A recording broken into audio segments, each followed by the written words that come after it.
Slider versus gimbal for shooting real estate video in 2019. Which do I prefer and why?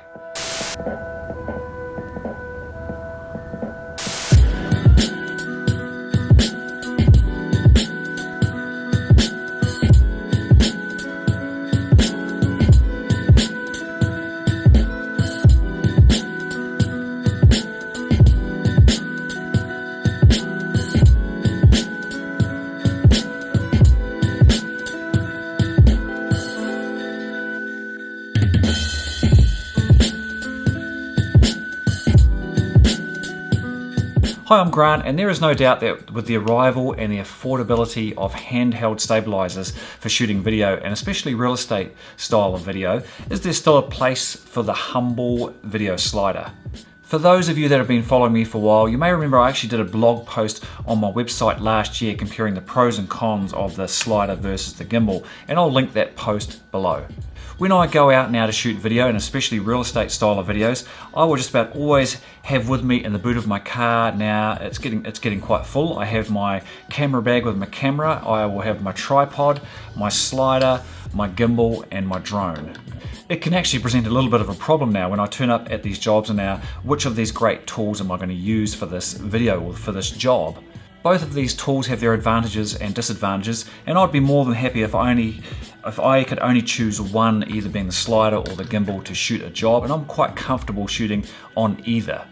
On recent real estate video jobs, I have done these jobs using just the slider and jobs using just the gimbal, plus my drone often in those jobs, and I'll link the full videos of those jobs with using just the gimbal or using just the slider, and I'll put the link on my blog post on my website to those videos. The gimbal. To me, the gimbal gives you a more modern style and fast pace to your videos, and is arguably easier or less cumbersome to use than perhaps lugging around a tripod and the slider. The gimbal obviously also gives you complete freedom of movement, and it lets you fly your camera in any and every direction and is really only limited by your imagination. The slider.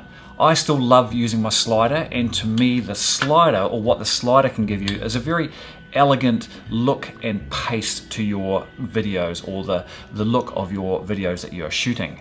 I would also argue that the slider is easier to learn to use than the gimbal, and I would often recommend for people starting out, learn the slider first.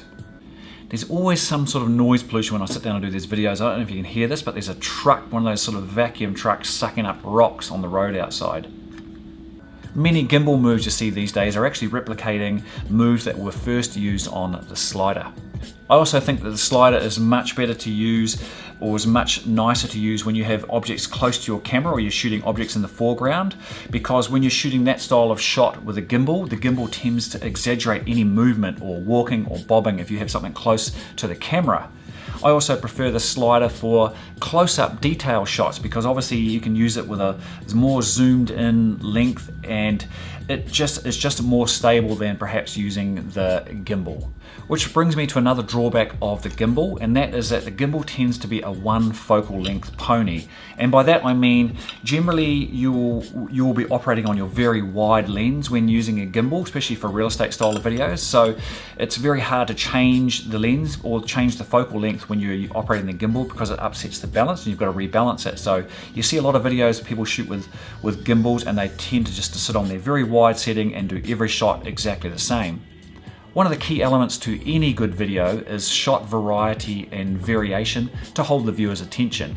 When I'm shooting on my slider with my Panasonic Leica wide lens, which is effectively a 16 to 36 full frame focal length, I'm continually adjusting my focal length or the zoom on that lens to change the shot, to refocus the shot, or perhaps to give it a little bit more of a zoomed in effect.